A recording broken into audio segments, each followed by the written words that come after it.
పరిశుద్ధ గ్రంథంలో వచ్చి యెషయా గ్రంథం మనం చదువుకుందాం ఆరాధనకు సహకారంగా. యెషయా గ్రంథం 40వ అధ్యాయము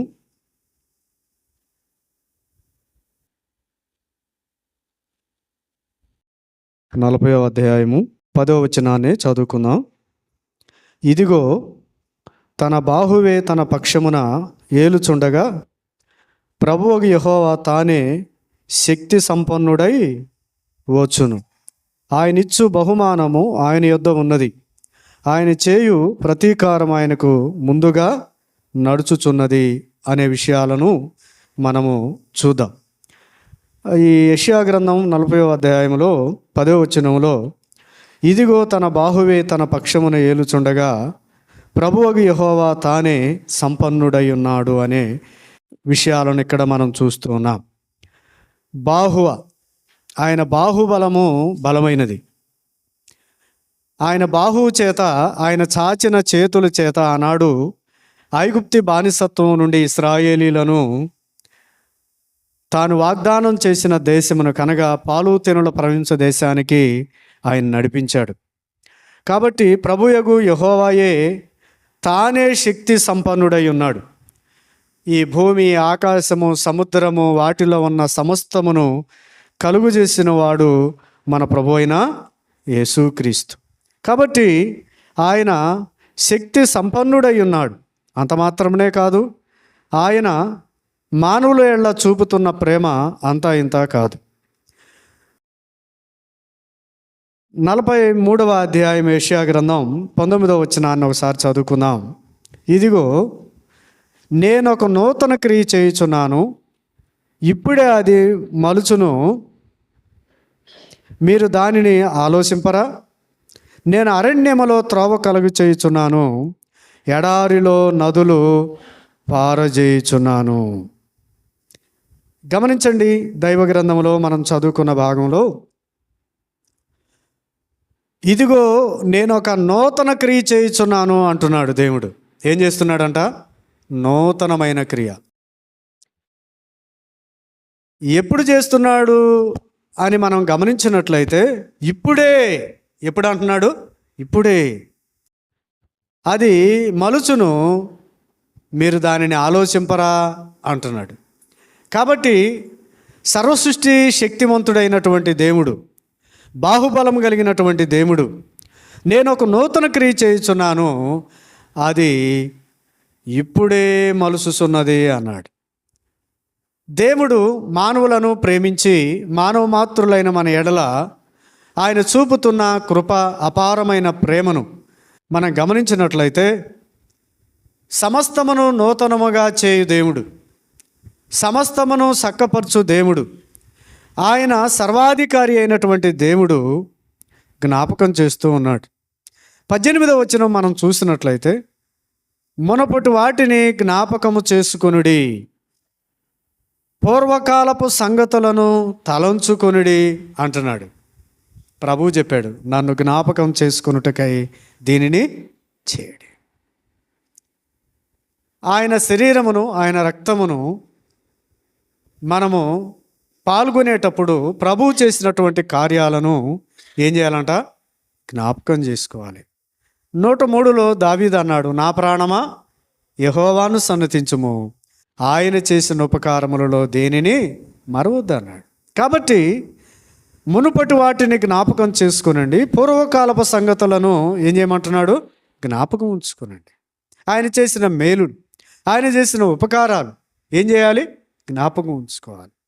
ఆయన శక్తి సంపన్నుడు, ఆయన బాహుబలము కలిగిన వాడు. కాబట్టి ఆయన చేసినటువంటి కార్యములను మనము గమనించినట్లయితే నేను అరణ్యములో త్రోవను కలుగు చేయుచున్నాను, ఎడారిలో నదులు పారజేయుచున్నాను. ఈ విషయాలను మనము కీర్తన గ్రంథంలో సంపూర్ణంగా చూడగలం. చూడండి, కీర్తన గ్రంథం 78వ కీర్తన 11వ వచనం. ఆయన క్రియలను ఆయన వారికి చూపిన తన ఆశ్చర్య క్రియలను వారు మర్చిపోయిరి. ఏం చేశారంట? ఆయన చేసినటువంటి ఆశ్చర్య క్రియలను వారు ఏం చేశారంట? మర్చిపోయారు. ఎవరు వీరు? ఇశ్రాయేలీలు. మర్చిపోయి వారి ఇష్టానుసారంగా జీవిస్తూ ఉన్నారు. 6వ వచనంలో చూస్తే, యథార్థులు కాక దేవుని విషయమై స్థిర మనసు లేని వారై పితరుల వరే తిరగబడి మూర్ఖతయు తిరుగుబాటు గల ఆ తరము వలె మీరు ఉండొద్దు అంటున్నాడు. ఆ తరమును పోలి ఉండకయు అన్నాడు. కాబట్టి దేవుని సన్నిధిలో మనం గమనించినట్లయితే దేవుని గ్రంథములో యథార్థులు కాక దేవుని విషయమై స్థిర మనసు లేని వారై ఉన్నారు. ఏ మనసు లేదంట? యథార్థత లేదు, ఇంకా స్థిర మనసు కూడా లేదు. స్థిర మనసు అంటే ఏంటి? కొరాహు రాశాడు, దుప్పి నీటి వాగుల కొరకు ఆశపడినట్లు నా ప్రాణము నీ కొరకు ఆశపడుతుంది. మనం ఎక్కడుండా ఎలాగుండా దేవుని సన్నిధి కోసం ఏం చేయాలి? ఆసక్తి కలిగి ఉండాలి. కాబట్టి ఇక్కడ యథార్థ హృదయులు కాక దేవుని విషయమై స్థిర మనసు లేని వారై పితరుల వలె తిరగబడకయు మూర్ఖతయు తిరుగుబాటు గల ఆ తరమును పోలి మీరు ఉండొద్దు అంటున్నాడు. అలాగుంటే మనం నష్టపోతాం. కాబట్టి దేవుణ్ణి ఎలాగ ఆరాధించాలో, ఎలాగ సేవించాలో మనం గుర్తు చేసుకోవాలి. అలాగైతే ఇక్కడ మనం గమనించాలి. 18వ వచనం చూడండి. వారు తమ ఆశ కొలది ఆహారమును అడుగుచు తమ హృదయములో దేవుణ్ణి శోధించిరి. ఆశ ఏముందంట? ఆశతో దేవుణ్ణి అడుగుతూ ఉన్నారు. ఏమిటి ఆశ అంటే, తమ హృదయంలో దేవుణ్ణి శోధిస్తూ ఉన్నారు.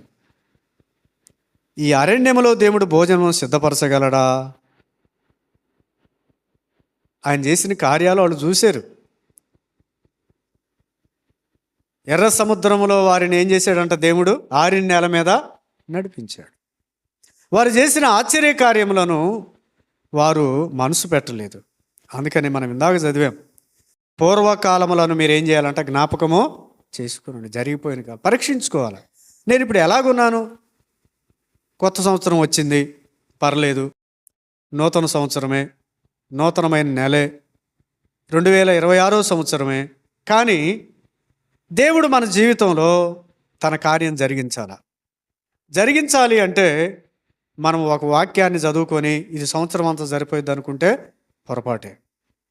ఎందుకంటే దేవుని వాక్యము మనతో మాట్లాడుతున్నప్పుడు చాలా జాగ్రత్తగా ఆలకించాలి. వారు ఆయన ఆశ్చర్యక్రియలను మర్చిపోయారు. వారు చేసినటువంటి, దేవుడు చేసినటువంటి వాటి మీద అసలు రక్షణ మీదే నమ్మకం. 22 చూడండి, 78, 22, 23.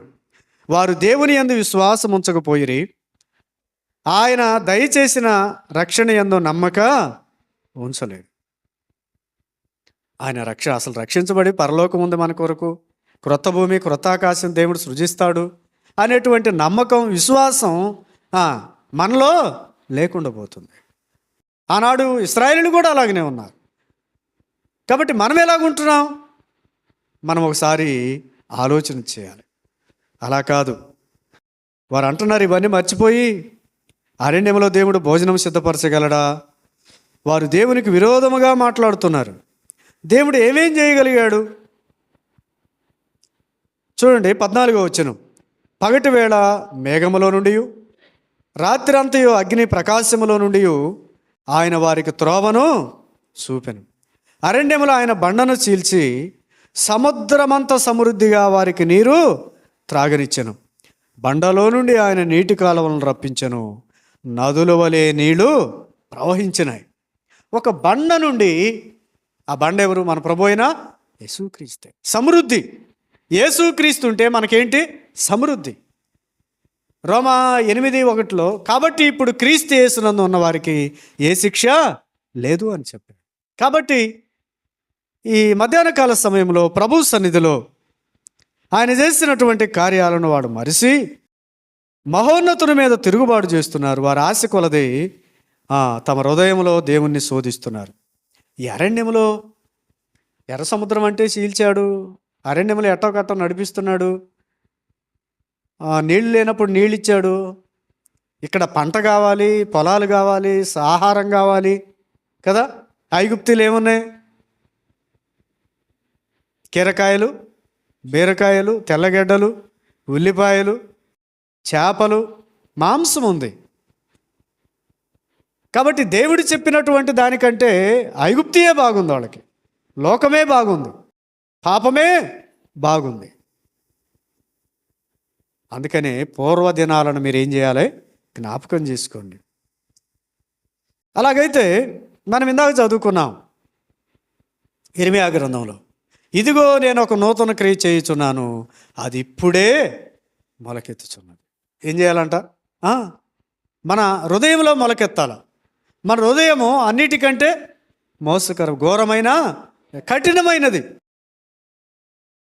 ఈ రాతి గుండెను తీసి దేవుడు ఏమిస్తానన్నాడు? మాంసపు గుండెను ఇస్తానన్నాడు. అప్పుడే అది దున్నబడాలి, విత్తబడాలి, అది మొలకెత్తాలి. అలాగనే వాక్యం వినాలి, మనల్ని మనం పరిశోధన చేసుకోవాలి, పరీక్షించుకోవాలి. దేవుణ్ణి ఆరాధించే సమయంలో ప్రభుకి మహిమకరంగా మనం చేయాలి. అందుకని ఈ అరణ్యంలో ఏమి ఇయలేడంట ఆయన? ఇయలేడా? చేత కదా. చూడండి 20వ వచనంలో చెప్పాడు, ఆయన బండను కొట్టగా నీరు ఊబికెను, నీళ్లు కాలువలై పారెను, ఆయన ఆహారం ఇయ్యగలడా? మళ్ళీ ఏంటి? బండను కొట్టగా నీరు ఊబికినాయి, నీళ్లు కాలువలై పారినాయి. మరలా అంటున్నారు, అంటే మన జీవితంలో ఏం జరగాలంటే ఒకదానెమ్మట ఒకటి మేలు జరగాలి కదా. అలా కాకపోతే కుదరదు మనకి. ఆయన వాళ్ళని సంరక్షించాడు. వాళ్ళని కీకారణ్యములో రాత్రి వేళ అగ్నిస్తంభముగాను, పగటి వేళ మేఘస్తంభముగా ఉండి దేవుణ్ణి నడిపించాడు. వారికి నీరు లేనప్పుడు వారికి ఏం తెప్పించాడు? ఆయన బండ నుండి నీళ్లను తెప్పించాడు. చేదు నీళ్ళు అయినప్పుడు ఆ నీటిలో కొమ్మ వేయగానే ఏమైంది? చేదు లేదు. పశువులు తాగినాయి, వాళ్ళు తాగారు, మారా నీళ్ళు మధురంగా మారే. మరి మన జీవితాలు మార్చబడ్డాయి కదా మధురంగా. నూతనమైనటువంటి క్రియ ప్రభు చేశాడు కదా, రక్షించాడు కదా. ఆయన యందు విశ్వాసము, ఆయన యందు నిరీక్షణ మనం కలిగి ఉండాలి. ఆయన రక్షణను ఏం చేశారంట? ఆయన దయచేసిన రక్షణ యందు ఏముంచలేదు? నమ్మకం ఉంచలేదు. ఇలాగూ మనకు భోజనం పెట్టగలడా దేవుడు? సరే, భోజనం పెడితే పెట్టాడు. 20వ వచనంలో నీళ్లు కాలువలై పారెను, ఆయన ఆహారమును ఇయ్యగలడా? ఆయన తన ప్రజలకు మాంసము సిద్ధపరచగలడా అని ఆహారం పెడితే పెట్టాడు. ఏం పెట్టాలంట ఇప్పుడు? మాంసం. ఏం పెట్టాలంట? మాంసం. మోషే అంటున్నాడు, అయ్యో నేను ఈ ప్రజలకు ఎక్కడి నుంచి తేగలను అంటాడు.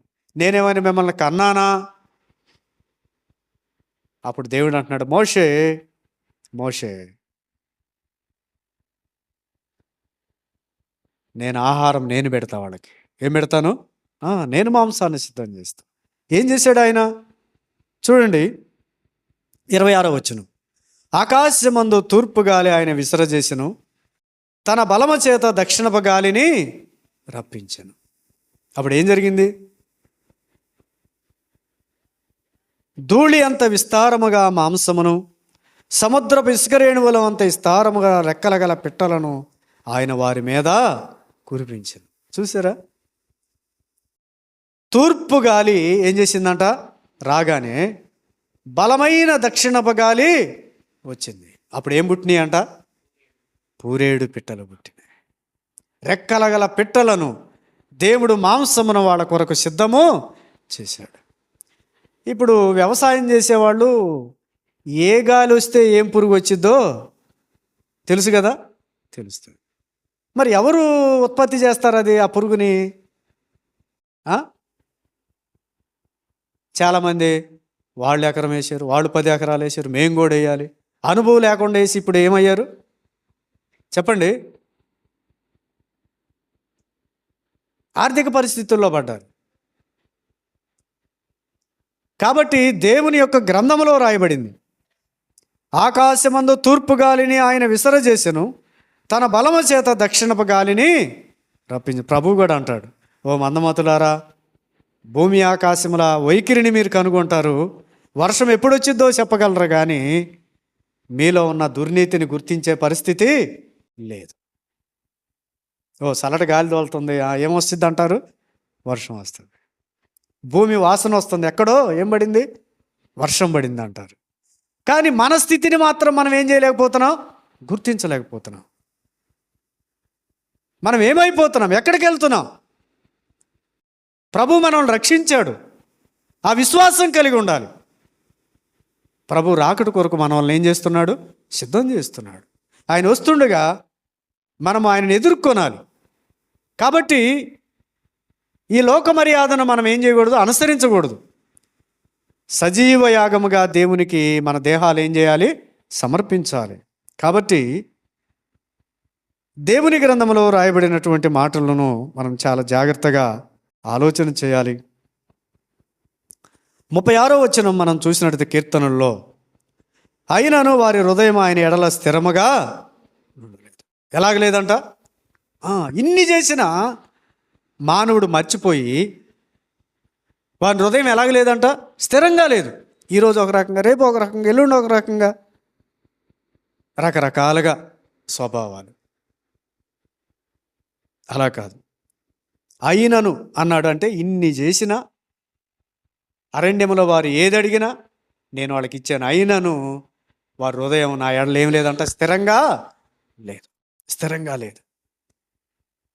ఆయన చేసిన నిబంధనను వారు నమ్మటల్లా, నమ్మకం ఉంచలా, గైకొంటల్లా, లేదంటే వినటల్లా.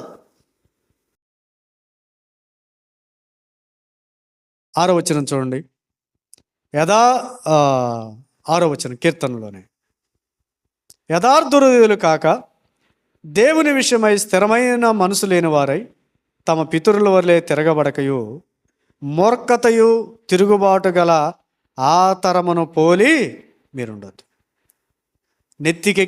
కళ్ళు నెత్తికెక్కిన తరము కలదు అన్నాడు. కళ్ళు ఎక్కడికి ఎక్కినాయి అంట,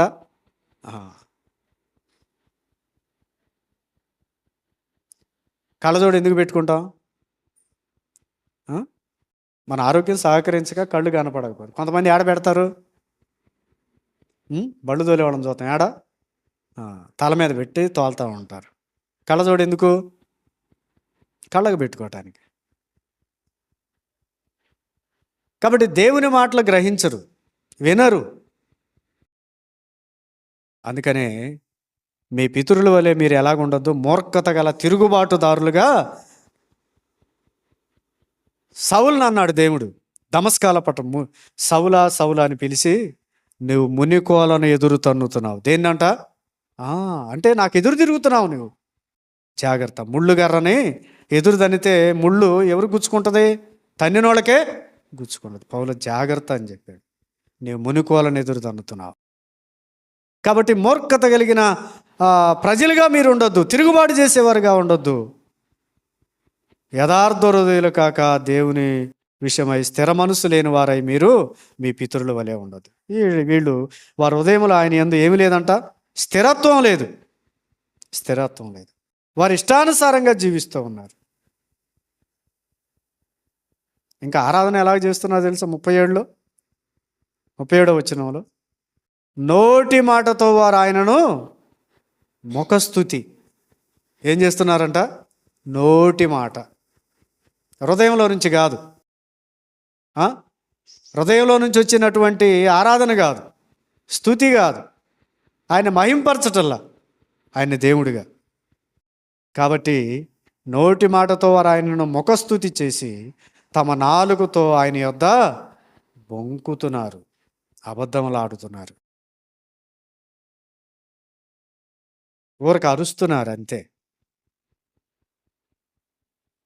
నీ అరుపులు కేకలు ఆయనకి ఇష్టము లేదు. ఆయన సమాధానానికి కర్త కానీ అల్లరికి కర్తగా. ఆరాధన అనేది ఎక్కడ జరగాలి? హృదయములో, ఆత్మలో జరగాలి. దేవుని వాక్యాన్ని మనము విన్నాం, రక్షించబడ్డాం, విశ్వసించాం, దాని ప్రకారం మనం ఏం చేయాలి? నడుచుకోవాలి. కాబట్టి 35వ వచనం, దేవుడు తనకు ఆశ్రయదుర్గమనియు మహోన్నతుడైన దేవుడు తమకు విమోచకుడనియు వారు జ్ఞాపకము చేసుకొనిరి. ఎలా గుర్తు చేసుకోవాలంట? ఆయన విమోచకుడు, రక్షకుడు, వారికి ఆశ్రయదుర్గం, మహోన్నతుడైన దేవుడని, విమోచకుడని వారు జ్ఞాపకము చేసుకొనిరి. మన జీవితంలో జ్ఞాపకం చేసుకోవాలని దినాలు, సరైన ప్రభుని స్తుతించి ఆరాధించలేని దినాలు, దేవునికి లోబడని దినాలు, విధేయత చూపని దినాలు, ఆయనకి ఆయాసకరం కలిగించే. మనం చూసినట్లయితే ఇశ్రాయేలీలు కూడా 41వ వచనంలో మాటి మాటికి వారు దేవునిని శోధించిరి, మాటి మాటికి ఇశ్రాయేలీలు పరిశుద్ధ దేవునికి సంతాపము కలిగించిరి, మాటి మాటికి. అందుకని ఆయనను మరలా సిలువ వేసేవారుగా ఉన్నాం. ఎలాగున్నామంట? తన ఇష్టానుసారంగా మాటి మాటికి. 42 చూడండి, ఆయన బాహుబలమైనను విరోధుల చేతులుండి ఆయన మిమ్మల్ని విమోచించిన దినమైనను వారు స్మరణకు తెచ్చు. ఆయన చేసిన కార్యాలను వాళ్ళు ఏం చేయలేదంట? గుర్తుకి తెచ్చుకో. కాబట్టి ఆయన ఒక నూతన క్రియను ఆయన చేయబోతున్నాడు. అది ఇప్పుడే మలిసి హృదయంలో కార్యం చేయాలి. ఏం చేయాలి? మన హృదయంలో కార్యం చేయాలి. కాబట్టి ప్రభు సన్నిధిలో నూతన హృదయాన్ని, నూతన బుద్ధిని కలిగి మన వల్ల మనం ఒకసారి పరీక్షించుకొని ప్రభు సన్నిధిలో అయోగ్యముగా ఆయన పాత్రలో చేయి వేస్తే రోగులను బలహీనులై ఉన్నారు. కాబట్టి ఆనాడు కొరింథీలో ఉన్న పరిశుద్ధులకు పౌలు ఖండితంగా చెప్పాడు, యుగాంతమందు బుద్ధి కలుగునట్లుగా ఇవి దుష్టాంతరములుగా మన కళ్ళ ఎదుట ఉన్నాయి. కాబట్టి చాలా జాగ్రత్తగా ప్రభు సన్నిధిలో 2026వ సంవత్సరంలో మనము 18వ తారీఖులో ప్రభుని ఆరాధిస్తుండగా ఆయనను ఆత్మతోనూ సత్యముతోనూ ఆరాధిస్తూ